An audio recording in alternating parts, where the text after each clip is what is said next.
رسول اللہ صلی اللہ علیہ وسلم نے ارشاد فرمایا کہ عاشورہ کا روزہ مجھے اللہ کی رحمت سے امید ہے کہ 1 سال کے گناہوں کا کفارہ ہے. تو بڑی فضیلت ہے. رمضان کے بعد سب سے زیادہ فضیلت عاشورہ کے روزے کی ہے, 10 محرم کا روزہ. سمجھ رہے ہیں محرم میں ہمیں شریعت نے کیا کرنے کا حکم دیا ہے, اسلام کیا کہتا ہے؟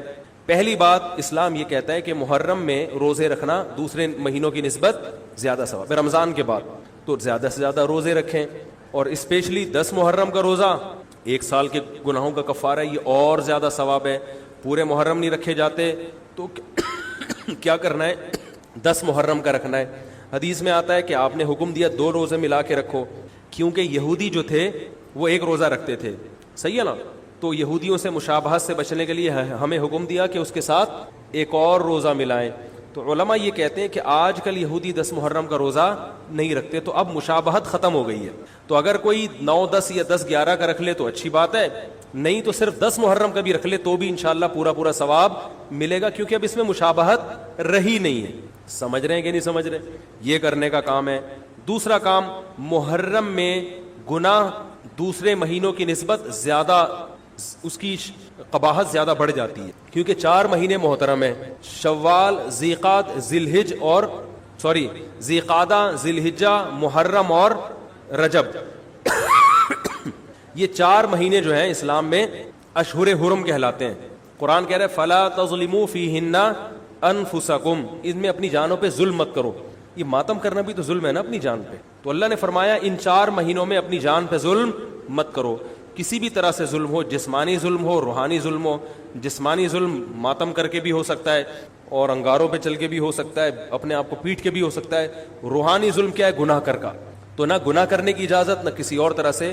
عام مہینوں میں بھی ظلم کی اجازت نہیں ہے, نہ اپنے اوپر اور نہ کسی اور پر.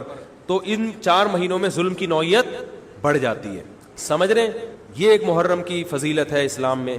اور تیسری فضیلت جو محرم کی, جو بعض روایات سے ثابت ہے, یعنی جو فضیلت تو نہیں کہیں گے اس کو, جو محرم میں کرنے کا کام ہے, وہ بعض حدیث میں آتا ہے کہ آپ صلی اللہ علیہ وسلم نے ارشاد فرمایا کہ عاشورہ کے دن اپنے اہل و عیال پر دسترخوان کو وسعت دو, اس سے رزق میں برکت ہوتی ہے. لیکن یہ جو حدیث ہے یہ ضعیف ہے, سند کے لحاظ سے پاورفل اور مضبوط نہیں ہے. بعض علماء نے کہا کہ اس کثرت طرق کی وجہ سے حسن کے درجے کو پہنچ گئی ہے.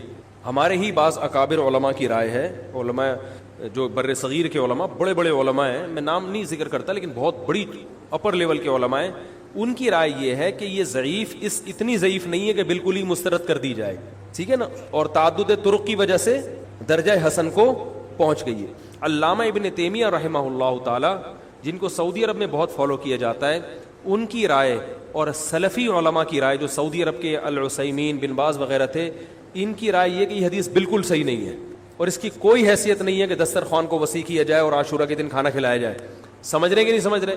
لیکن جو دوسری طرف معتدل علماء, معتدل سے مراد میں ان کو برا نہیں کہہ رہا, لیکن وہ انہوں نے حدیث کی جو, اب اگر آپ سندوں کی تحقیق کریں گے تو اس کو بالکل من گھڑت قرار دینا درست نہیں ہے. اگر سندوں کی تحقیق کریں گے تو ایسا معلوم ہوتا ہے کہ علامہ ابن تیمیہ رحمہ اللہ تعالی, جو ہمارے لیے قابل احترام ہے, انہوں نے اس حدیث کو رد کرنے میں تھوڑا مبالغہ سے کام لیا, غلو کیا. ایسا نہیں ہے کہ بالکل ہی اس کی کوئی ویلیو نہیں ہے.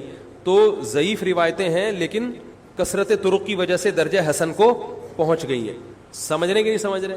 اس وجہ سے بعض علماء کی رائے, بلکہ جمہور کی رائے یہی ہے کہ محرم میں اگر کوئی اپنے بچوں کو جمع کر کے اچھا کھانا کھلا دیتا ہے 10 محرم کو, اور یہ حلیم شاید یہیں سے نکلا ہے, شاید یہیں سے نکلا ہے کہ یوں تو وہ اچھا کھانا ہو جائے گا, تو وہ کہتے ہیں کوئی حرج نہیں ہے. لیکن ایک بات جو دوسرے علماء کہتے ہیں, جو میری بھی سمجھ میں آتا ہے, بلکہ میں نے پہلے کہیں پڑھا تو نہیں, میرا دماغ اس طرف گیا, لیکن اس کی تائید میں علماء کے فتاوی مل گئے. دیکھو, اگر کوئی حدیث ضعیف ہو یا حسن ہو تو صرف حسن ہونا کافی نہیں ہے, یہ دیکھا جائے گا کہ یہ دوسری صحیح حدیثوں سے ٹکرا تو نہیں رہی ہے. یہ بھی ایک فقہ کا اصول ہے کہ اگر ایک کمزور چیز ہے لیکن وہ طاقتور دلیل سے ٹکرا رہی ہے تو پھر اس کمزور چیز کو بالکل رد کیا جائے گا. تو عاشورہ کے دن روزہ رکھنے کا حکم ہے, یہ بالکل بخاری مسلم کی صحیح حدیث سے ثابت ہے. اور جو کھانا کھلانے والی روایت ہے وہ اس ٹکر کی نہیں, اس کو تو ابن تیمیہ جیسے محقق نے بالکل ہی کالعدم قرار دے دیا, بعض عرب علماء نے بھی بالکل کالعدم قرار دے دیا, اگرچہ ہماری رائے ہے کہ بالکل کالعدم نہیں ہے, لیکن بہرحال اس میں محدثین کا بڑا اختلاف ہوا ہے. جبکہ روزہ رکھنے والی جو روایات ہیں وہ بالکل بے غبار ہیں, ان کو سب صحیح مانتے ہیں. تو کھانا کھلانا اور روزہ جمع بولو بھائی نہیں ہو سکتا, اس لیے کہ اگر وہ روزے کا دن ہے تو کھانے کا دن نہیں ہے, کھانے کا دن ہے تو روزے کا نہیں. ابن تیمیہ رحمہ اللہ تعالیٰ کی رائے یہ ہے کہ بعض لوگوں نے شیعہ کی مخالفت میں غلو کیا ہے. شیعہ نے اس دن کو چونکہ منحوس بنا دیا 10 محرم کو, تو انہوں نے مخالفت میں اس دن کو ایک سیلیبریٹ کرنے کے لیے نا کھانا کھلانے کا حکم دے دیا کہ ہم منحوس نہیں سمجھتے بلکہ اس کا کیا کریں گے اپوزٹ کہ کھاؤ اور کھلاؤ. تو انہوں نے کہا یہ بھی غلو ہوا ہے دوسری طرف. بھائی منحوس نہیں ہے, مبارک ہے ہماری نظر میں, لیکن اتنا مبارک کہ اس میں کھانا کھلانا اور یعنی عید والا عنصر کھانا کھلانا تو عید کے دن ہوتا ہے نا, تو عید نہیں ہے بہرحال. تو یہ بھی بڑی جاندار بات, اگرچہ یہ عقلی دلیل ہے مگر یہ ایسی نہیں ہے کہ بالکل اس کو کالعدم قرار دے دیا جائے. تو اب علماء نے دونوں حدیثوں کو تطبیق کی کوشش کی علماء نے کہ بھئی کھانا بھی کھلاؤ اور روزہ بھی رکھو, افطاری میں کھلا دو, سحری اور افطاری میں. تو بات یہ ہے کہ افطاری میں اگر آپ کھلائیں گے تو وہ 11 محرم شروع ہو چکی ہوگی, وہ 10 محرم بولو بھائی نہیں رہے گی.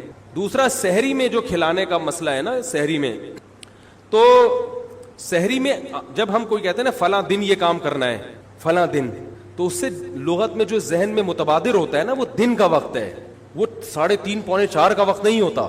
یہی وجہ ہے کہ جو لوگ اس حدیث پر عمل کرتے ہیں عاشورہ والی, وہ دن میں کھانا کھلاتے ہیں, دوپہر کے ٹائم لنچ کرتے ہیں. وہ افطاری میں تو ویسے ہی دسترخوان وسیع ہوتا ہے بھوک کی وجہ سے. ارے بابا وہ تو ویسے ہی بچوں کو جب روزہ رکھا ہوا ہے تو اچھا کھلاؤ, سحری اچھی کراؤ, اور افطاری وہ تو ویسے ہی بھوک کی وجہ سے رمضان میں دیکھو نا کیسے کھلے دسترخوان ہوتے ہیں. تو میں نے بڑی کوشش کی دونوں حدیثوں کو جمع کریں, لیکن تکلف کے بغیر یہ ممکن نہیں ہے. تو فقہ کا ایک اصول ہے کہ جب کوئی بے غبار صحیح حدیث ہوتی ہے اور اس سے ایک اصول ثابت ہو رہا ہے, تو اس کے مقابلے میں اگر کمزور روایت آئے گی جو اس سے ٹکرا رہی ہوگی, تو اس کمزور روایت کو اگرچہ وہ موضوع من گھڑت نہیں ہے لیکن اس کمزور کو اس صحیح حدیث کی مخالفت کی وجہ سے بولو بھائی رد کر دیا جائے. اس لیے میرا نالائق کا موقف یہ ہے, میں بہت نالائق ہوں, میں اتنی بڑی بڑی باتیں کرتا نہیں ہوں, لیکن ساڑی عقلچ یہ چیز آندھی نہیں ہے کہ بھائی جو روزے کا دن ہے وہ بھوکے پیاسے رہنے کا دن ہے, وہ کھانے کھلانے کا نہیں ہے. افطاری میں تو ویسے ہی کھاؤ بھی کھلاؤ بھی. تو اور اس کا نقصان یہ بھی ہوتا ہے کہ لوگوں نے اس کھانا کھلانے کے چکر میں روزے چھوڑ دیے ہیں. سمجھ رہے ہیں, جب حلیم پکے گا تو کون روزہ رکھے گا بھائی, ساری رات گھوٹا لگے گا حلیم کا کہ کل دسترخوان وسیع کرنا ہے, تو پھر روزہ گیا, وہ تو تیل لینے گیا, روزہ کون رکھے گا روزہ. تو وہ حدیث صحیح حدیث کی بالکل اس میں ٹائٹ قسم کی مخالفت ہو رہی ہے, ٹھیک ہے نا. نالائق کی رائے, پھر بھی اگر کوئی دوسرے علماء کی رائے کو فالو کرتا ہے تو وہ کھائے بھی کھلائے بھی. میں کہتا ہوں جو مضبوط چیز ہے اس کو لینا چاہیے, جو کمزور چیز ہے اس کو چھوڑ دینا چاہیے. ہمارے حضرت مفتی رشید احمد صاحب رحمہ اللہ ایک بات کہتے تھے کہ جہاں کھانا کھلانے کی حدیث آئے گی نا وہاں مسلمان اس کو لے ہی لے گا. کھانے پینے کی جہاں بات آئے گی مسلمان کیا کرتا ہے, وہ کہتا ہے بھائی یہ صحیح ہے, یہ بالکل صحیح حدیث ہے, ٹھیک ہے نا. وہ کیا کرتا ہے, جن علماء کی تحقیق ہے وہ تو تحقیق سے کہہ رہے ہیں, لیکن عام پبلک کی عادت یہ ہوتی ہے کہ فتویٰ بھی اسی کا فالو کریں گے جہاں کھلانے کا تذکرہ آ رہا ہو. تو اب ہمارے کہتے جہاں کھانا کھلانے کی بات آئی مسلمان کہتا ہے بس یہ بالکل صحیح بخاری کی طرز پر ہی, بخاری کی شرط پر ہی حدیث. تو بھائی بھوکا رہنا عبادت ہے, بھوکا رہنا سنت ہے. بچوں کو تو ویسے ہی کھلاؤ عاشورہ ہو یا نہیں ہو, اور سحری افطاری کرا دو اچھی سی, روزہ رکھواؤ, اور جو بالکل چھوٹے بچے ہیں وہ تو ویسے ہی کھاتے ہیں. تو اس لیے, اور پھر اس کا نقصان کیا ہو رہا ہے, حلیم کے گھوٹے لگ رہے ہیں پوری پوری رات بیٹھ کے, اس کے الگ نقصانات ہیں, سبیلیں لگ رہی ہیں. حضرت حسین رضی اللہ تعالیٰ عنہ تو کربلا میں شدید گرمی میں بھوکے اور پیاسے اپنی جان دیتے ہیں, اور یہاں ہم کیا کر رہے ہیں, کھانا کھا رہے ہیں, دیگیں پکا رہے ہیں, شربت پی رہے ہیں. تو یہ بات عقل میں آنے والی نہیں ہے. اسلام میں کسی کی یوم ولادت یا یوم شہادت یا یوم وفات اس کو کوئی اہمیت نہیں دی گئی ہے. اگر دی گئی ہوتی تو سب سے پہلے محمد صلی اللہ علیہ وسلم کا یوم وفات کا دن ایسا تھا کہ اس پہ ہمیں غم منانے کا حکم دیا جاتا, اور یوم ولادت ایسی تھی جس پہ ہمیں خوشی منانے کا حکم دیا جاتا. کہیں بھی نہیں ملتا ہمیں. بعض حضرات یہ کہتے ہیں کہ آپ صلی اللہ علیہ وسلم کو خواب آیا تھا جس میں بتایا گیا کہ آپ کے نواسے حضرت حسین جو جنت کے سرداروں کے, جنت کے نوجوانوں کے سردار ہیں, ان کو آپ کی امت شہید کرے گی. تو آپ بلک بلک کے رونے لگے. اس سے بعض لوگ استدلال کرتے ہیں دیکھو غم حسین میں رونا چاہیے. تو یاد رکھو نبی صلی اللہ علیہ وسلم کو جب اطلاع ملی آپ کو غم ہوا آپ روئے. تو جب بھی کوئی غم کسی کو پہنچتا ہے اس کی آنکھوں سے آنسو نکلنا یہ نیچرل ہے. تو ایسی خبر کو سن کے آپ کو رونا آ جائے تو یہ سنت ہے, اس میں کوئی حرج نہیں ہے. لیکن کیا ہر سال نبی صلی اللہ علیہ وسلم جس دن یہ خواب آیا تھا تو اگلے سال اسی تاریخ میں دوبارہ روئے, پھر اسی تاریخ میں دوبارہ روئے. بھائی جب غم کی خبر ملی تو روئے آپ صلی اللہ علیہ وسلم. حضرت جعفر طیار آپ کے چچا زاد بھائی, ان کی شہادت کی آپ کو اطلاع ملی تو بھی آپ کے آنکھوں سے آنسو جاری ہوئے. تو کیا اب حضرت جعفر کے غم میں رونا بھی سنت ہوگا؟ بولو نا بھائی. اگر آپ صلی اللہ علیہ وسلم حضرت عثمان کے دور میں زندہ ہوتے اور اس طرح بے دردی سے حضرت عثمان کو شہید کیا جاتا تو کیا آپ نہ روتے ہیں بھائی؟ تو پھر حضرت عثمان کی یوم شہادت پہ رونا بھی کیا ہے؟ سنت ہونا چاہیے نا. حضرت عثمان کی شہادت کی نبی کو اطلاع ملی تھی, وہ جھوٹی افواہ تھی. صلح حدیبیہ کے موقع پر آپ صلی اللہ علیہ وسلم نے حضرت عثمان کو قاصد بنا کے بھیجا, اطلاع ملی کہ ان کو شہید کر دیا. آپ ایسا درد اور ایسا غضبناک ہوئے کہ آپ نے 1400 صحابہ سے موت پر بیعت کی. تو جب آپ کو سچی مچی کی اطلاع ملتی کہ واقعی ابھی تو افواہ تھی, یقین نہیں تھا, جب آپ صلی اللہ علیہ وسلم کو حقیقت میں اطلاع ملتی کہ آپ شہید ہو گئے تو کیا آپ نہ روتے؟ آپ صلی اللہ علیہ وسلم کو اپنی نواسی آپ کی گود میں تھی, اس کا انتقال ہوا, آپ کی آنکھوں سے آنسو جاری ہوئے.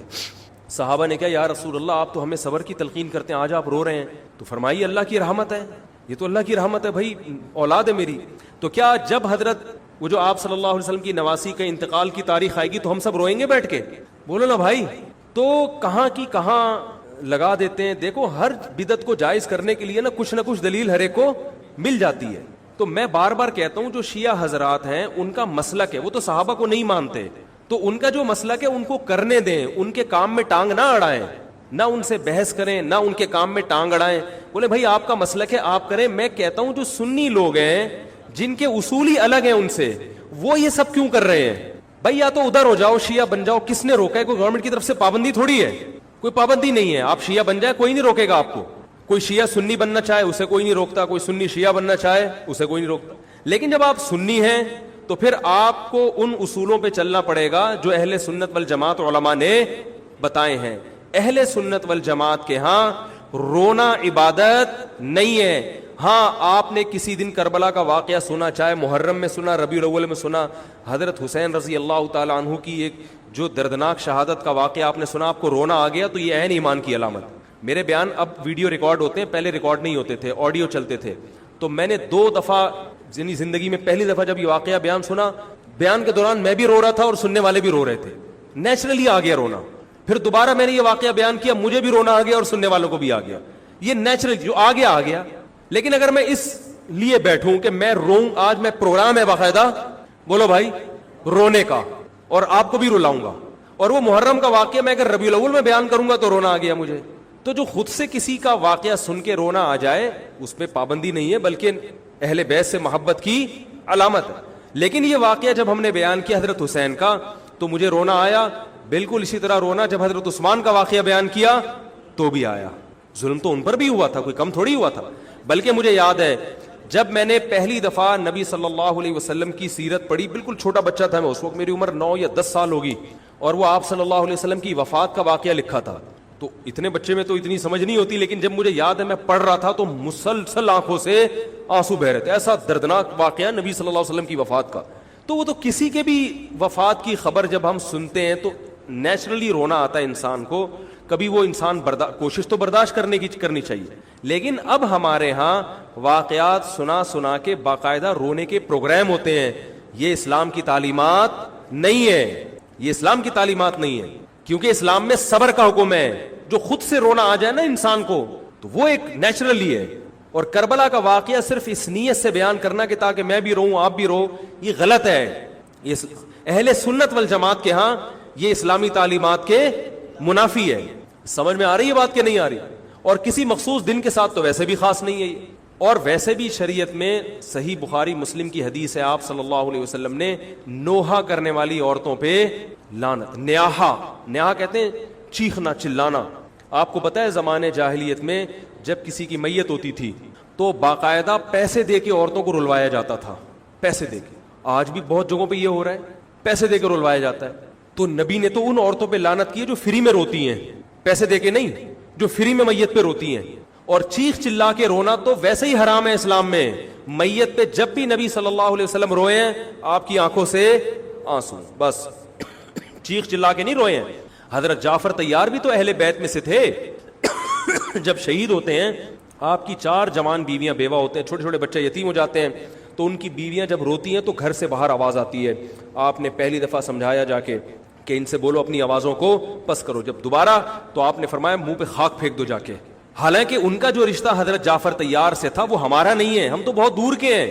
اہل بیت سے جو جتنا ان کی بیویوں کا رشتہ ہے اتنا تو ہمارا نہیں ہے نا. ان کو چیخ کے رونے کی اجازت نہیں دی. اور آج ہمارے ہاں کیسے ہوتا ہے, ہاں ہاں ہو چیخ رہے ہیں, پیٹ رہے ہیں.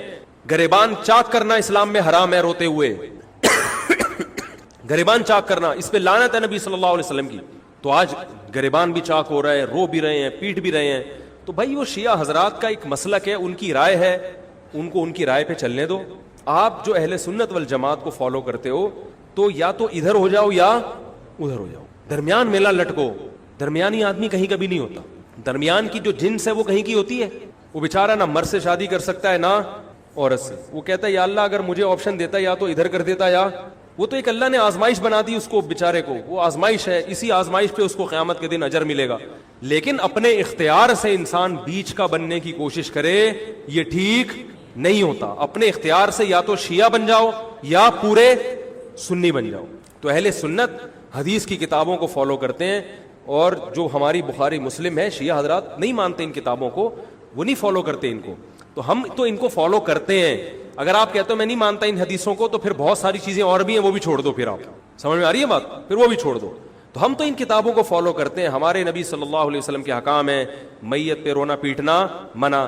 جب حضرت حسین رضی اللہ تعالی عنہ کا قتل ہوا ہے کربلا میں, اور یقیناً یہ بہت بڑا بدترین ظلم تھا تاریخ کا, تو حضرت جو آپ کے اہل بیت جو باقی بچ گئے تھے ان کا کیا ری ایکشن تھا, جو صحیح اسناد سے جو چیزیں ثابت ہیں ان کا کیا ری ایکٹ تھا. کیا امام زین العابدین نے اس طرح سے نوحے کیے تھے کہ آپ نے سینوں کو پیٹا تھا؟ انہوں نے صبر کیا تھا انہوں نے. اور یہی اہل بیت کی شان تھی. تبھی تو قرآن کے الفاظ کیا ہیں کہ نیکی صرف یہ نہیں ادھر ادھر منہ کر کے نمازیں پڑھ لو, بلکہ والصابرین فی البأساء, جو پریشانیوں کے وقت کیا کرتے ہیں, صبر.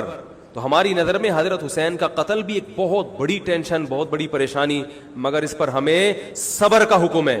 اگر ہمارے اندر انتقام کی طاقت ہوتی تو انتقام لے لیتے. ہم جو بھی قاتلان حسین تھے ہمیں پتہ چلتا کہ یہ ہے, ہم انتقام لیتے ان سے. اگر انتقام نہیں لے, وہ تو چلے گئے دنیا سے اپنے ٹھکانوں کو, جس نے جہنم رسید ہونا تھا وہ تو جہنم رسید ہو چکا ہے. اور اللہ نے حضرت حسین رضی اللہ تعالی عنہ کو شہادت کی برکت سے جنت کے جوانوں کا سردار بنا دیا ہے. تو جس کا جو ٹھکانہ تھا, جس ملعون نے جہاں جانا تھا وہ چلا گیا. اب قرآن کیا کہہ رہا ہے, تلک امۃ قد خلت. جہاں بھی قرآن ایسے واقعات بیان کرتے ہیں, یہ قوم تھی جو گزر گئی. لہا ما کسبت, جس نے جو کیا اس کا بدلہ ملے گا. ولکم ما کسبتم, تم اب تمہارے اعمال اللہ دیکھے گا. اعمال کا مطلب دیکھے گا جن چیزوں کو اللہ نے حلال کیا تم اس پر عمل کرتے ہو, جن چیزوں کو حرام قرار دیا اس سے بچتے ہو کہ نہیں بچتے, یہ چیزیں دیکھی جائیں گی. تو محرم کے ایک الگ, ہمیں محرم نبی صلی اللہ علیہ وسلم کی زندگی میں ہمیشہ آیا ہے, اس میں کیا احکام ہے. محرم میں آپ نے نکاح بھی کیا ہے, محرم منحوس نہیں ہے. محرم تو اشہر حرم میں سے ہے, برکت والا مہینہ ہے. اس میں جو کام کیا جائے گا اس میں برکت ہوگی. اس میں شادی بیاہ کریں گے اس میں انشاءاللہ برکت ہوگی. اس میں کوئی اور عبادت کریں گے اس میں برکت. نبی صلی اللہ علیہ وسلم نے محرم کی الگ فضیلت بیان کی کہ اس میں عبادت کا ثواب, محرم کے روزوں کا ثواب عام مہینوں سے زیادہ ہے. تو یہ سب ہماری شریعت کی تعلیمات ہیں. تو ہمیں ایک طرف ہو جانا چاہیے, ہمیں اسی کو فالو کرنا چاہیے. ہاں یہ وہ دور نہیں ہے کہ آپ دوسروں پہ جا کے انگلیاں اٹھائیں, تم یہ کیوں کر رہے ہو, یہ کیوں, بس چھوڑ دو اس کو. جو جب اس کو سمجھ میں آئے گی تو آ جائے گا, نہیں آئے گی تو 73 فرقے ہیں نا, تو یہ آپ تھوڑی ختم کرو گے, یہ حضرت عیسیٰ علیہ السلام آ کے ختم کریں گے. تو جو کام عیسیٰ علیہ السلام کا ہے وہ خود کرنے کی کوشش بولو بھائی مت کرو. تو فرقواریت کا یہ طریقہ ختم کرنے کا نہیں ہے کہ آپ جا کے ان کو چھیڑیں, تنگ کریں. بھائی یہ بہت عرصے سے چلے آ رہے ہیں, چلتے رہیں گے. جو صحیح ہوگا اس کو حضرت عیسیٰ علیہ السلام نافذ کر دیں گے, جو غلط کو ڈیلیٹ کر دیں گے خود ہی. 10 محرم عاشورہ کا دن آنے والا ہے. اس حوالے سے آج بہت اہم باتیں کرنے کا ارادہ تھا. محرم میں کیا کرنا چاہیے, کربلا کا واقعہ اصل ہے کیا. کربلا کے واقعے پر تو میں پورا بیان چند سال پہلے ریکارڈ کروا چکا ہوں, لیکن اس واقعے سے اہم سبق کیا ملتے ہیں. محرم میں ہم کون سے ایسے کام کر رہے ہیں جس سے ہم اللہ کے غضب کے مستحق ٹھہر رہے ہیں. محرم میں کیا کیا ہو رہا ہے میں آپ کو بتاتا ہوں. ان میں سے کوئی بھی عمل نہ ہمیں قرآن سے ملتا ہے نہ صحابہ سے ملتا ہے. ہمیں سیدنا حسین ابن علی رضی اللہ تعالی عنہ جو جنت کے جوانوں کے سردار ہیں، آپ سے محبت کا دعویٰ اس وقت مقبول ہوگا جب آپ سیدنا حسین کی سیرت کو فالو کریں گے. رونا پیٹنا ماتم کرنا یہ سیدنا حسین اور اہل بیت کی سیرت نہیں ہے. اس بات میں دو رائے نہیں ہو سکتی کہ سیدنا حسین رضی اللہ تعالی عنہ کو جو کربلا میں شہید کیا گیا یہ کائنات کا بدترین ظلم تھا. جس نے آپ کی گردن مبارک پہ تلوار رکھی اس کی بدبختی میں دو رائے نہیں ہو سکتی. بہت ہی کوئی شقی اور بدبخت جو نواسہ رسول صلی اللہ علیہ وسلم کے قتل کی طرف بڑھا، بہت ہی کوئی بدبخت اور بدنصیب جو کوفہ کے گورنر ابن زیاد کے کہنے پر نواسہ رسول سے لڑنے کے لیے نکلا، جو اس ظلم کو ظلم نہیں مانتا وہ بھی اپنے آپ کو جہنم میں جانے کے لیے تیار کر رہا ہے. پھر کربلا میں ایک بڑا ظلم یہ ہوا کہ صرف سیدنا حسین ابن علی کو شہید نہیں کیا گیا، آپ کے ساتھ جتنے مرد تھے سب کو شہید کر دیا گیا. لیکن ہمیں پیغمبر صلی اللہ علیہ وسلم اور صحابہ کی سیرت میں کیا ملتا ہے؟ میں ایک آیت سے آپ کو سمجھاتا ہوں. مشرکین مکہ حضرت ابراہیم علیہ الصلاۃ والسلام کے نسب میں ہونے پر اور آپ سے محبت پہ بڑا فخر کیا کرتے تھے کہ ہم ابراہیم کی اولاد میں ہیں، ہم ابراہیم کے دین پہ ہیں. اللہ نے کیا فرمایا رسول اللہ صلی اللہ علیہ وسلم سے کہ ان اول الناس بابراہیم للذین اتبعوہ، اے نبی آپ ان سے کہہ دیجئے ابراہیم سے محبت کے خالی پیلی کے دعوے مقبول نہیں ہیں. ابراہیم کے زیادہ حقدار وہ ہیں جو ابراہیم علیہ السلام کی اتباع کرتے ہیں، اور یہ پیغمبر اور صحابہ یہ ابراہیم علیہ السلام کے دین کو فالو کرتے ہیں، اور تم ابراہیم کے دین کو فالو نہیں کر رہے، ان سے محبت کے دعوے دار ہو. تو خالی محبت کے دعوے داری اللہ کے ہاں مقبول نہیں ہے. اللہ کے ہاں وہ محبت کی دعوے مقبول ہیں جس میں آپ محبوب کو فالو کر رہے ہوں. سیدنا حسین ابن علی رضی اللہ تعالی عنہ جو جنت کے جوانوں کے سردار ہیں، آپ سے محبت کا دعویٰ اس وقت مقبول ہوگا جب آپ سیدنا حسین کی سیرت کو فالو کریں گے. رونا پیٹنا ماتم کرنا یہ سیدنا حسین اور اہل بیت کی سیرت نہیں ہے. صبر کرنا، ظالم کے سامنے ڈٹ جانا، جان کے خوف سے اپنی پالیسیوں سے پیچھے نہ ہٹنا، یہ سیدنا حسین ابن علی رضی اللہ عنہ کی سیرت ہے جو آج ہمیں کہیں بھی نظر نہیں آتی. تو ہم نے بھائی دیکھنا ہے صحابہ کا طرز عمل کیا تھا. آپ بتاؤ صحابہ کو سیدنا حسین سے محبت تھی یا نہیں تھی؟ کیا غم کا پہاڑ ٹوٹا ہوگا جب اطلاع ملی ہوگی کہ سیدنا حسین ابن علی اور آپ کے اصحاب اور اہل بیت کو سب کو کربلا میں شہید کر دیا گیا ہے. کیا قیامت گزری ہوگی. کوفہ سے ایک شخص آیا نا عبداللہ بن عمر سے پوچھنے لگا جو مارنے پر دم کا مسئلہ. انہوں نے فرمایا تم نے پیغمبر کے نواسے کو قتل کر دیا اور مسئلہ یہ پوچھ رہے ہو کہ جو مارنے پر دم آئے گا کہ نہیں آئے گا. ایک طرف تم نے پیغمبر کے نواسے کو قتل کر دیا کربلا میں، اور اب ہم سے آ کے مسئلہ پوچھتے ہو جو مارنا جائز ہے یا نہیں ہے. صحابہ کے ہاں یہ غم کم غم نہیں تھا. دیکھو حضرت معاویہ رضی اللہ تعالی عنہ کے ہاتھ پہ بھی حضرت حسین نے بیعت نہیں کی، لیکن بغاوت بھی نہیں کی. کیوں؟ بغاوت سے فتنے کا اندیشہ تھا. حضرت حسن جو حضرت حسین کے بڑے بھائی تھے انہوں نے سیدنا معاویہ رضی اللہ تعالی عنہ کے ہاتھ پہ بیعت کی اور اس اختلاف کو ہمیشہ کے لیے اپنی کوشش کے مطابق ہمیشہ کے لیے ختم کر دیا. ختم ہوا نہیں ہوا ایک الگ بحث ہے، لیکن حضرت حسن کا مقصد کیا تھا کہ مسلمانوں کی دو جماعتوں کو میں آپس میں لڑتا ہوا نہیں دیکھ سکتا. لوگوں نے کہا آپ خلافت کے حقدار ہیں، آپ نے فرمایا میں دستبردار ہوتا ہوں سیدنا معاویہ کے حق میں. حضرت حسن بیعت ہو گئے حضرت معاویہ سے اور یہ اختلاف کو کیا کر دیا؟ ختم. حضرت حسین بیعت نہیں ہوئے، لیکن حضرت حسین نے بغاوت بھی نہیں کی. ہر ایک کی اپنی رائے تھی. حضرت حسن کی اپنی رائے تھی، ان کا خیال تھا کہ بیعت ہونا مسلمانوں کے لیے زیادہ مفید ہے، ایک پاورفل حکومت ہوگی، ایک طاقتور ریاست ہوگی، ورنہ لڑتے رہیں گے آپس میں. حضرت حسین کا موقف یہ تھا کہ میں بغاوت تو نہیں کروں گا لیکن بیعت بھی نہیں ہوں گا، کیونکہ اگر بیعت ہو گیا تو اس سے جو خلفائے راشدین کے دور میں جو خلیفہ کی سلیکشن کا طریقہ تھا وہ طریقہ ختم ہو جائے گا. تو میں اگر اس طریقے کو نہیں لا سکتا تو اس کے خلاف کو پروموٹ بھی نہ کروں. میں یہ بھی ایک رائے تھی. میں سمجھا پا رہا ہوں اپنی بات؟ بھائی رائے کا اختلاف ہوتا ہے نا. نبی صلی اللہ علیہ وسلم نے فرمایا اذا اجتہد المجتہد فإن اصاب فلہ اجران وإن اخطأ فلہ اجر واحد. جب کوئی مجتہد اللہ کی رضا کو سامنے رکھ کے اجتہاد کرتا ہے، صحیح اور غلط کا فیصلہ کرنے بیٹھتا ہے، رائے یعنی اس کا مقصد اللہ کی رضا ہو، تو اگر وہ درست نتیجے پہ پہنچے تو 2 ثواب, غلط نتیجے پہ پہنچے تو بھی 1 نیکی اس کو ملتی ہے, اس لیے کہ اس کے بس میں جو خیر خواہی کا کے لیے جو تھا وہ اس نے کر دیا. رائے کا اختلاف ہوتا ہے. تو حضرت حسن رضی اللہ تعالیٰ عنہ بیعت ہوئے حضرت معاویہ کے ہاتھ پہ, سیدنا حسین نہ بیعت ہوئے اور نہ آپ نے بغاوت کی, خاموشی اختیار کی. حضرت معاویہ رضی اللہ تعالی عنہ نے سیدنا حسین کو تلوار کی زور سے بیعت پر مجبور نہیں کیا, بلکہ نواسہ رسول کا خیال کیا اور وصیت بھی کی لوگوں کو. لیکن جب حضرت معاویہ کے بعد یزید جانشین ہوا, اس کی سب سے بڑی غلطی یہ تھی کہ اس نے نواسہ رسول صلی اللہ علیہ وسلم اور آپ کے ساتھ جو چند اہل بیت اور چند صحابہ تھے, اس وقت بھی حضرت حسین نیوٹرل تھے. نہ حضرت حسین نے بغاوت کا ارادہ کیا اور نہ بیعت کرنے کا ارادہ کیا. یزید ابن معاویہ کو چاہیے تھا کہ سیدنا حسین رضی اللہ عنہ کو اپنے حال پہ چھوڑ دیتا, اپنے والد کی طرح. حضرت حسین رضی اللہ تعالی عنہ کو جب کوفہ سے خطوط آئے, یہ میں وضاحت اس لیے کر رہا ہوں کہ حضرت حسین بغاوت کے لیے نہیں نکلے تھے, اس مسلمان حاکم کے خلاف بغاوت کے لیے نہیں نکلے تھے, کیونکہ رسول اللہ صلی اللہ علیہ وسلم کی بہت ساری صحیح حدیث ہے اس بارے میں کہ جو باغی ہے, جو ریاست کے خلاف بغاوت کرتا ہے, اس کو نبی صلی اللہ علیہ وسلم نے اس عمل کو پسند نہیں کیا. تو حضرت حسین رضی اللہ تعالیٰ عنہ کو کوفہ سے خطوط آئے کہ یہاں سارے کے سارے لوگ آپ کے ہاتھ پہ بیعت کرنے کے لیے تیار ہیں.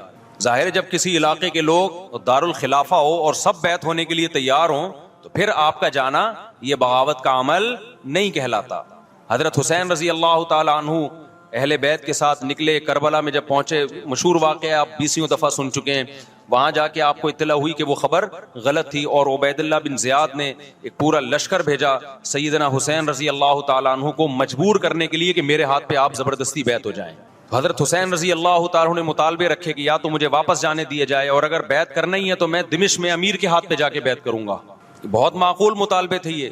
میرا مقصد ابھی کربلا کا واقعہ بیان کرنا نہیں ہے, اس پہ بہت کچھ کہا جا چکا ہے, خود میرا بھی بیان اس پہ تفصیل سے ہو چکا ہے. اس کے بعد بھی سیدنا حسین رضی اللہ تعالی عنہ کو مجبور کرنا کہ عبید اللہ بن زیاد جو بدبخت انسان جو قاتل تھا اہل بیت کا, اسی کے ہاتھ پہ لازمی بیعت ہوں, جبکہ وہ امیر بھی نہیں ہے, وہ گورنر ہے ایک علاقے کا. تو نواسہ رسول کا خیال نہ کرنا یہ بدترین ظلم تھا جو اس وقت حکومت سے ہوا ہے. حضرت حسین رضی اللہ تعالی عنہ, دیکھو نبی صلی اللہ, آج ہم دیکھتے ہیں کہ جو بڑا آدمی ہوتا ہے نا, اس کی قربانیاں ہوتی ہیں, اس کی بڑی بڑی قربانیاں ہوتی ہیں. چھوٹے اپنے بڑوں کی قربانیوں کو کیش کراتے ہیں. آپ نے دیکھا ہوگا فلاں نے بڑی قربانیاں دی اور بچے موج کر رہے ہیں, دیکھا نا آپ نے. لیکن اللہ تعالیٰ نے رسول اللہ صلی اللہ علیہ وسلم کے نسب کو اس سے محفوظ کیا. ہمارے نبی کے 2 بیٹے حسن حسین, آپ کی نسل حضرت فاطمہ سے چلی ہے, دونوں شہید ہوئے ہیں. اس میں بہت بڑی حکمت تھی کہ پیغمبر صلی اللہ علیہ وسلم نے سب سے پہلے تربیت اپنے گھر والوں کی ہے. آج لوگ باہر فنٹر بنے ہوئے ہوتے ہیں, تبلیغیں کر رہے ہوتے ہیں, اپنے گھر کی ان کو پرواہ نہیں ہوتی. نبی صلی اللہ علیہ وسلم نے سب سے پہلے جو تربیت کی ہے, کس کی ہے؟ حضرت حسن اور حسین کی ہے. تو جب کربلا میں آپ کو چاروں طرف سے گھیر لیا گیا اور آپ کو مجبور کیا گیا کہ آپ نے ابن زیاد کے ہاتھ پہ بیعت کرنا ہے, تو آپ نے اس ذلت کو گلے لگانے سے انکار کر دیا. آپ کو 100% یقین تھا کہ اتنے بڑے لشکر کے سامنے میں ٹھہر نہیں سکتا, اسباب کی دنیا میں فتح کی امید نہیں ہے. لیکن حضرت حسین رضی اللہ تعالی عنہ نے لڑنے کا فیصلہ کر کے اور شہادت کو قبول کرنے کا فیصلہ کر کے ابن زیاد اور اس زمانے کے حکمران جو اس قتل پہ راضی تھے, قیامت تک کے لیے ان پہ لعنت کے سلسلے کا دروازہ کھول دیا. بعض دفعہ اللہ بھی یہ چاہتے ہیں کہ بدبختوں کو دھیل ملے تاکہ ان کا جرم سنستدرجہم من حیث لا یعلمون. قرآن کہتے ہیں نا, ہم ان کو ڈھیل دیں گے, ان کو برائی میں ہم آگے بڑھنے دیں گے, ایسے بڑھنے دیں گے کہ ان کو خود بھی پتہ نہیں چلے گا, تاکہ قیامت کے دن ان کا عذاب ان کو کئی گنا بڑھا کر دیا جائے. اب میرے بھائی ہمارے لیے کیا سبق ملتا ہے؟ جب یہ واقعہ ہوا عالم اسلام میں کوہرام مچ گیا, لیکن کیا اس واقعے کے بعد اہل بیت کی جو مقدس اور پاکیزہ عورتیں تھیں, کیا انہوں نے نوحہ کیا یا صبر کیا؟ آپ کا ضمیر کیا کہتا ہے, انہوں نے نوحے پڑے ہوں گے یا صبر کیا ہوگا؟ بولو بھائی, صبر کیا. عبداللہ بن عمر رضی اللہ تعالیٰ عنہ جو کوفہ والوں کو ملامت کیا کرتے تھے کہ تم جو مارنے کے مسئلے ہم سے پوچھتے ہو, تم نے حسین کا قتل کر دیا, تو یہ حضرت ابن عمر نے اسی لیے کہا نا کہ آپ کو اس کا غم ہوا تھا. تو ابن عمر کا عمل کیا تھا؟ کیا انہوں نے ماتم کیا؟ کیا انہوں نے چھروں سے اپنے آپ کو مارا؟ حضرت حسین کا قتل بھی ظالمانہ اور اس سے پہلے سیدنا عثمان کا قتل بھی ظالمانہ. اگر نوحہ یا ماتم جائز ہے تو حضرت عثمان کی شہادت کے دن بھی جائز ہے, حضرت حسین کی شہادت کے دن بھی جائز ہے. اور اگر ناجائز ہے تو جیسے عثمان کی شہادت کے دن ناجائز, حسین کی شہادت کے دن بھی ناجائز ہے. سمجھ میں آ رہی ہے بات کہ نہیں آ رہی ہے؟ قرآن کیا کہتا ہے ایسے مواقع کے بارے میں؟ تلک امۃ قد خلت لہا ما کسبت ولکم ما کسبتم. قرآن جب بھی پرانی امتوں کے واقعات بتاتا ہے, قرآن کہتا ہے یہ ایک قوم تھی جو گزر گئی, انہوں نے جو کیا اس کا بدلہ ان کو ملے گا, تم جو کرو گے اس کا بدلہ تمہیں ملے گا. تو ہمیں اللہ نے اس واقعے میں بھی بتا دیا کہ سیدنا حسین کا واقعہ, کربلا کا واقعہ جب سنا کرو تو یہ سوچا کرو یہ قوم تھی جو گزر گئی, جس نے اچھا کیا, حسین ابن علی نے اچھا کیا, ان کو اس اچھائی کا بدلہ ملے گا. اور جو حضرت حسین کے قتل کے حضرت سیدنا حسین کے مبارک خون سے جن کے ہاتھ آلودہ ہوئے, کیونکہ قتل کیا نا انہوں نے, تو لہا ما کسبت, ان کو اس ظلم کا بدلہ بھی ملے گا. تو ہمارا کام کیا ہے؟ ہم نے فالو کرنا ہے حسین کے راستے کو, نہ کہ حسین کے نام پہ ہم نے ماتم کرنے ہیں. حسین کا راستہ کیا ہے جس کو ہم نے فالو کرنا ہے؟ اب میں چند چیزیں آپ کو بتاتا ہوں. سب سے پہلا سبق جو ہمیں کربلا میں ملتا ہے کہ عزت اور دین, ایک طرف دنیا ہے. دیکھو اگر حضرت حسین رضی اللہ تعالیٰ عنہ ابن زیاد کے ہاتھ پہ جا کے بیعت ہو جاتے, آپ کیا سمجھتے ہو بے تحاشا مال و دولت حضرت حسین پہ خرچ نہیں کرتا کیا وہ؟ جب ایک بڑا آدمی کسی کے ہاتھ پہ بیعت ہوتا ہے تو اس کو بھی تو فائدہ ہوتا ہے نا اس سے. اور کیا حضرت حسین کو یقین نہیں تھا کہ کربلا میں شہید ہو جاؤں گا؟ فتح اور نصرت کی اسباب کی دنیا میں کوئی امید نہیں تھی, مگر آپ نے اہل بیت کو کربلا میں رسوا کرنے پر عزت کی موت کو ترجیح دی ہے. آج اگر آپ میں یہ ظرف ہے کہ آپ عزت کی موت کو ذلت کی زندگی پر ترجیح دیتے ہو تو پھر آپ حسینی ہو. نہیں یہی بات میرا خیال ہے سمجھ. سیدنا حسین کی سخاوت کے واقعات ہیں. سیدنا حسین باغی نہیں تھے رضی اللہ عنہ. پھر جو اہل بیت کا طرز عمل کیا تھا, محرم میں کیا کیا ہو رہا ہے میں آپ کو بتاتا ہوں. ان میں سے کوئی بھی عمل نہ ہمیں قرآن سے ملتا ہے نہ صحابہ سے ملتا ہے ہمیں. تو ما انا علیہ و اصحابی جو جنتی فرقہ ہوگا اس کی جو علامتیں ہیں, تو جب آپ ان علامتوں کے خلاف چلو گے, صحابہ و تابعین کو فالو نہیں کرو گے, تو آپ پھر اپنے آپ کو سنی کہنا چھوڑ دو. آپ بتاؤ مجھے اسلام میں کوئی مہینہ منحوس ہے؟ بولو نا, کوئی مہینہ منحوس ہے؟ تو آپ محرم کو منحوس کیوں کہتے ہو؟ لوگ مجھے کہتے ہیں مفتی صاحب فرقواریت پھیلا رہے ہیں. دیکھو فرقواریت جب پھیلا رہا ہوں جب میں کسی فرقے کے خلاف آپ کو کر رہا ہوں. میرے بیان شیعہ لوگ بھی سنتے ہیں, ملتے بھی ہیں. بہت دفعہ ایئرپورٹ پہ ملاقات ہوئی, بڑی عزت سے ملے, میں شیعہ ہوں لیکن آپ سے محبت کرتا ہوں. یہاں مسجد میں بھی آتے ہیں, میں نے کبھی کسی پہ طنز نہیں کیا. اس لیے میں بار بار کہتا ہوں جو شیعہ کا مذہب ہے اس کو کرنے دو. وہ سبیلے لگاتے ہیں, آپ ان کو مت چھیڑو, جا کے تنگ نہ کرو ان کو. وہ ماتم کرتے ہیں, آپ ان کو مت چھیڑو. وہ نوحے کرتے ہیں, وہ نوحے پڑھتے ہیں, آپ ان کو مت چھیڑو. لیکن آپ اپنی پوزیشن واضح کرو کہ آپ شیعہ ہو یا آپ سنی ہو. آپ تو ایک طرف ہو جاؤ نا. محرم میں اگر آپ مرثیے لگا کے گھوم رہے ہو گاڑیوں میں, اٹ مینز آپ سنی نہیں ہو. آپ نبی صلی اللہ علیہ وسلم کی حدیث ہے ہمارے پاس, ہم اہل سنت والجماعت ہیں, ہم سنت کو فالو کرتے ہیں. تو سنت کیا کہتی ہے؟ میتوں پہ گریبان چاک کرنا, میتوں پہ چیخ و پکار کر کے رونا. آپ نے فرمایا لیس منا, وہ ہم میں سے نہیں ہے. اور اس عمل پہ آپ صلی اللہ علیہ وسلم نے لعنت فرمائی ہے. لوگ کہتے ہیں حسین کی یاد میں رونا نبی کی سنت ہے. نبی صلی اللہ علیہ وسلم کو جب جبریل نے بتایا کہ حسین شہید ہوں گے, آپ روئے, اس لیے کہ اس وقت آپ کو یہ خبر ملی تھی. لیکن کیا ہر محرم میں آپ نے رونے کا پروگرام کیا ہے یا صحابہ کو بیٹھ کے باقاعدہ رلایا ہے آپ نے؟ کیا ہو گیا بھائی؟ آپ کو بھی جب کربلا کا واقعہ کی خبر ملی آپ کی آنکھوں میں آنسو آ جائے, یہ نیچرل ہے, یہ حسین سے محبت کی علامت. لیکن ہر محرم میں باقاعدہ بٹھا کے رونے کا پروگرام کرنا یہ حسین سے محبت کی علامت نہیں ہے, بلکہ شریعت میں ناجائز ہے یہ غموں کو بڑھانا. یہ کہاں سے جائز ہو گیا؟ حضرت عثمان بھی تو شہید ہوئے تھے, نبی صلی اللہ علیہ وسلم کے داماد تھے, ان کی یاد میں آپ رونے کو سنت کیوں نہیں کہتے؟ ہماری نظر میں حسین کا قتل بھی بہت بڑا ظلم اور سیدنا عثمان کا قتل بھی بہت بڑا ظلم تھا. دونوں مظلوم تھے, دونوں مظلوم شہید تھے, ہمیں دونوں کی شہادت پہ غم ہے, لیکن اب اس غم کو مناتے نہیں ہیں. اسلام میں غم منانا سنت نہیں ہے. دیکھو جعفر طیار رضی اللہ عنہ, نبی کے چچا زاد بھائی, اہل بیت, جب آپ صلی اللہ علیہ وسلم نے ان کو لڑائی کے لیے میدان جنگ میں بھیجا, رومیوں سے لڑائی تھی. حضرت جعفر طیار کی 4 بیویاں تھیں, جب نبی صلی اللہ علیہ وسلم مسجد نبی میں بیٹھے، آپ کو فرشتوں نے اطلاع دی کہ جعفر طیار شہید ہو گئے. آپ صلی اللہ علیہ وسلم کی آنکھوں سے آنسو. یہ آنسو اس وقت نکلے جب عین شہادت کی اطلاع ملی ہے. اس وقت آنسوؤں کا نکلنا محبت کی علامت ہے. آپ نے صحابی رسول کو بھیجا کہ جاؤ آپ کی زوجات کو، بیویوں کو جا کے خبر دو کہ جعفر طیار شہید ہو گئے. کیا قربانی تھی صحابہ کی. آپ دیکھو ایسے جوان تھے جعفر طیار، خوبصورت جوان. غزوہ بدر میں جب مشرکین مکہ نے یہ نعرہ لگایا کہ حل میں مبارز، 3 سردار آئے، انہوں نے کہا پہلے تمہارے اندر سے 3 بہادر آئیں ہم سے لڑیں. دیکھو عربوں میں یہ ہوتا تھا کہ جب جنگ کے لیے 2 فوجیں آمنے سامنے کھڑی ہوتی تھیں تو پہلے دونوں طرف کے بہادر ترین لوگوں کی لڑائیاں ہوتی تھیں کہ جب تک دونوں میں سے ایک قتل نہیں ہوگا لڑائی شروع نہیں ہوگی. تو آپ کو پتا ہے کہ اس میں بہادر ترین لوگ نکلیں گے نا جو لڑنا جانتے ہوں. مشرکین مکہ کی طرف سے 3 یا 4 بڑے بڑے سردار آئے لڑائی سے پہلے، بدر میں لڑائی سے پہلے. انہوں نے نعرہ لگایا حل میں مبارز، کوئی ہے تم میں جو پہلے ہم سے لڑے. یعنی ادھر سے ہم 3 ہیں تو ادھر سے بھی کتنے چاہیے؟ 3 بندے. ادھر سے انصار صحابہ آئے. مشرکین مکہ نے کہا لیسو باکفائنا، یہ ہمارے جوڑ کے نہیں ہیں، قریشی ہاشمی چاہیے، ہمیں ہمارے نسب کے لوگ ہونے چاہیے. تو ادھر سے نبی صلی اللہ علیہ وسلم نے حضرت علی کو بھیجا اور حضرت جعفر طیار کو بھیجا. جن صحابہ کو بھیجا ان میں حضرت جعفر طیار بھی تھے.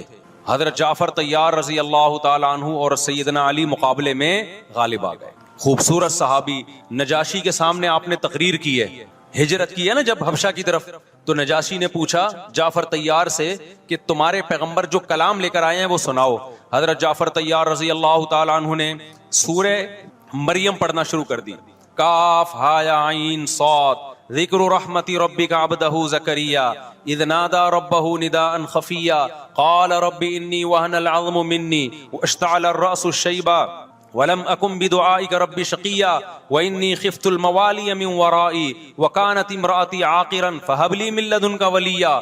ایسی حضرت مریم اور عیسیٰ ابن مریم کی سیرت کو سورہ مریم میں بیان کیا حضرت جعفر طیار نے کہ نجاشی روتے روتے اس کی داڑھی تر اور جتنے پادری بیٹھے تھے سب کی داڑیاں تر ہو گئی روتے روتے. تو یہ تقریر جو نجاشی کے اسلام کا سبب بنے، بادشاہ کو مسلمان کرنے والے کون تھے؟ حضرت جعفر طیار. اور آپ کے چھوٹے چھوٹے بچے، 4 جوان بیویاں ہوں، چھوٹے چھوٹے بچے ہوں، اور ایسے میں میدان جنگ میں لڑتے ہوئے شہید ہو جائیں تو پیغمبر اور صحابہ پہ کیا قیامت ٹوٹی ہوگی. لیکن ہمارے نبی صلی اللہ علیہ وسلم کی آنکھوں سے کیا تھے؟ صرف آنسو موتی کی طرح ٹپک رہے تھے. اور آپ صحابہ کو اطلاع دے رہے تھے کہ جعفر طیار شہید ہو گئے اور جاؤ ان کے گھر والوں کو بتا کے آ جاؤ. کتنی بڑی قربانی ہے یا نہیں ہے؟ جب خبر دینے والا آپ کی ازواج کو بتا کے آیا کہ جعفر طیار شہید ہو گئے تو آپ کے گھروں سے خواتین کے رونے کی آوازیں آئیں. آپ صلی اللہ علیہ وسلم نے فرمایا ان سے بولو کہ اپنی آواز کو پست کرو. پھر چیخو پکار کی آواز آئی تو آپ نے فرمایا کہ اگر دوبارہ چیخو پکار کی آواز آئے تو ان کے منہ پہ خاک پھینک دو. وہ شہید کی بیوہ تھیں اور شہید بھی کتنے مقدس، ان کو بھی نبی صلی اللہ علیہ وسلم نے نوحہ کرنے کی اجازت نہیں دی. اس دن جس دن غم پہنچا ہے اس دن بھی چیخو پکار کی اجازت نہیں دی ہے. تو آپ بتاؤ اگلے سال اس تاریخ کو چیخو پکار کی کیسے اجازت مل جاتی؟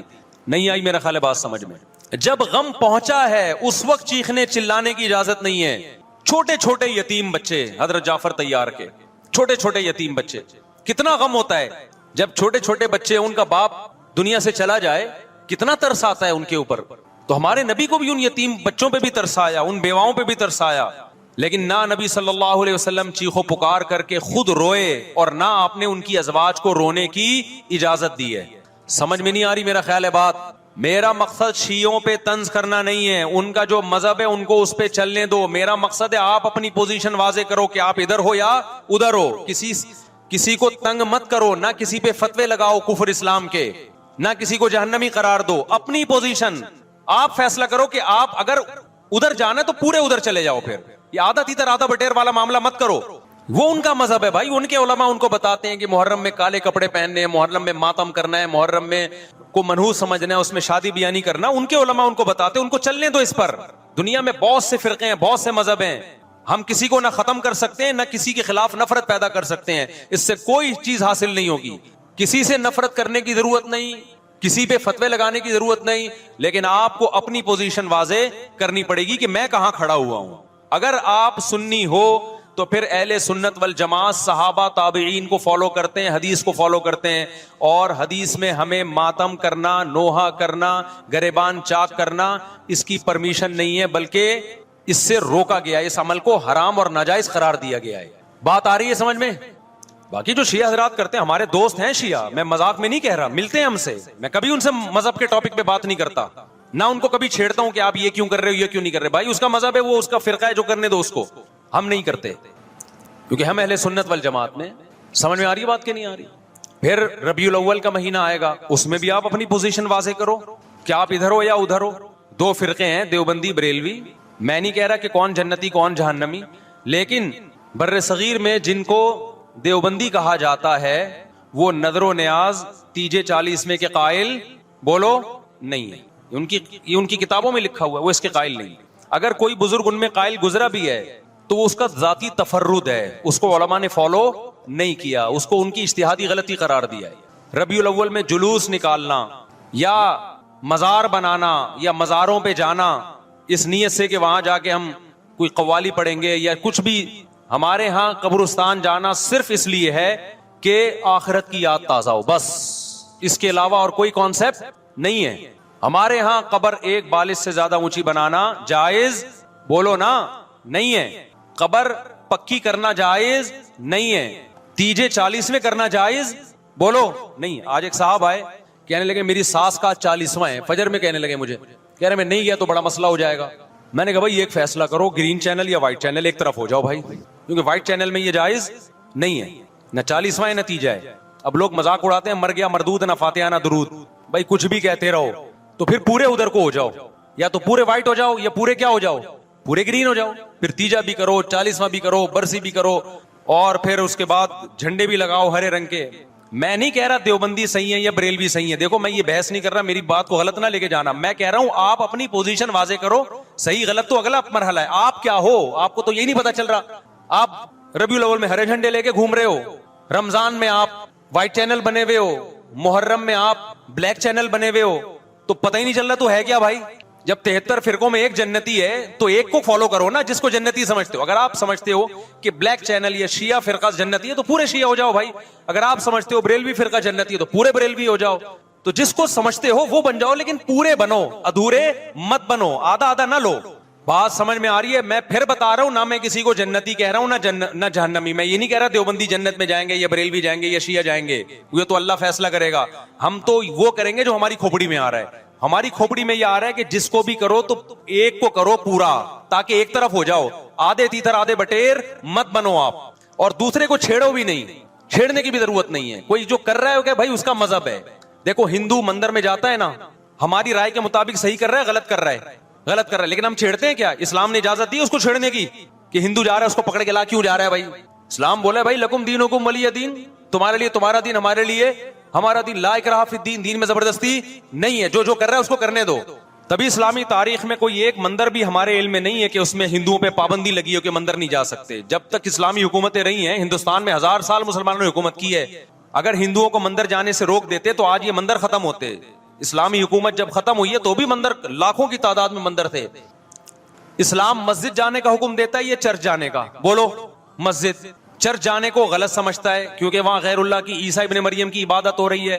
لیکن کیا اسلام آپ کو پرمیشن دیتا ہے کہ کوئی عیسائی چرچ جا رہا ہو تو آپ اس کو روکو کہ تو یوں جا رہا ہے بے مسجد میں آ؟ اجازت دیتا ہے؟ یا اسلام یہ کہتا ہے کہ اس سے بدتمیزی شروع کر دو آپ؟ بولو کیا ہو گیا, آپ کو سبق یاد کرا رہا ہوں میں, بدتمیزی شروع کر دو. یا اسلام یہ اجازت دیتا ہے کہ اس سے اچھا سلوک نہ کرو؟ قطعاً اجازت نہیں, بلکہ قرآن تو کہہ رہے ہیں ان اللہ یحب المقسطین, جو غیر مسلم تم سے لڑ نہیں رہے میدان جنگ میں ان سے تمہیں اچھا سلوک کرنا پڑے گا, کیونکہ اللہ اچھا سلوک کرنے والوں کو پسند کرتا ہے. صحابہ کرام غیر مسلموں کو بھی ہدیے دیا کرتے تھے, نبی صلی اللہ علیہ وسلم نے یہودیوں کو بھی ہدیے دیے.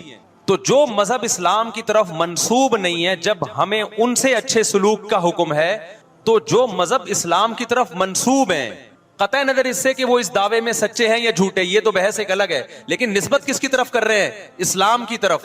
تو ہمیں ان سے بدتمیزی بدسلوکی کی کہاں سے اجازت ہوگی؟ تو میں نہیں کہہ رہا کہ آپ شیعہ بریلویوں سے دشمنی کرنا شروع کر دو, ان کی دعوتیں اٹینڈ نہ کرو, ان سے کاروبار چھوڑ دو, یا ان کو جا جا کے تنگ کرو, کیوں سبیل لگا کے بیٹھے ہو, کیوں ماتم کر رہے ہو, یہ کام مت کرو آپ. ہمارا ملک اس فرقواریت کا متحمل نہیں ہے, سے فساد پھیلتا ہے. لیکن اپنی پوزیشن آپ واضح کرو, ایک لکیر ہے آپ کھینچ دو. اگر کوئی شخص آپ کے سامنے صحابہ کو برا بھلا کہتا ہے, آپ بولو بھائی یہ میری باؤنڈری کیا ہو رہی ہے, کراس. میرے سامنے آپ کو ان بزرگوں کے خلاف بولنے کی اجازت نہیں ہے جن سے مجھے عقیدت ہے. اگر یہ کام آپ نے کیا تو ہماری اور آپ کی راہیں الگ الگ.